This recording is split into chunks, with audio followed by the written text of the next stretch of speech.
अस्सलाम वालेकुम नाज़रीन, एच न्यूज़ उर्दू में आपका इस्तकबाल है। 69वें यौम जमहूरिया के पुरमसरत मौके पर मैं आपका मेज़बान अफरोज़ ज़हीर एच न्यूज़ उर्दू की जानिब से आप तमाम को यौम जमहूरिया की मुबारकबाद पेश करता हूँ। नाज़रीन, हमें फ़ख्र होना चाहिए कि हम दुनिया के सबसे अजीम जमहूरी मुल्क के बाशिंदे हैं, जहाँ मुख्तलिफ़ मज़ाहिब के मानने वाले अफराद बाहमी यगानगत, मोहब्बत और भाईचारे के साथ ज़िंदगी बसर करते हैं। हमारा मुल्क गंगा जमनी तहज़ीब का संगम कहलाता है। 26 जनवरी का दिन हमें मुल्क के उन अजीम रहनुमाओं की याद दिलाता है जिन्होंने अमन व अमान और मसावात से पुर मुल्क की तामीर के लिए डॉक्टर भीमराव अंबेडकर की निगरानी में एक मिसाली आइन पेश किया था।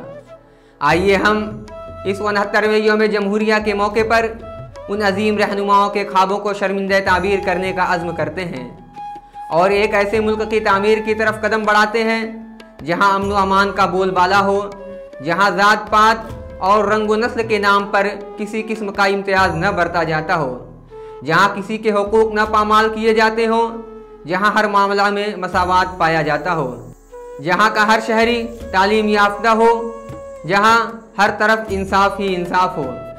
आइए इन्हीं पुख्ता अज़ाइम, मजबूत इरादे और बुलंद हौसलों के साथ एक नई सुबह का आगाज़ करें।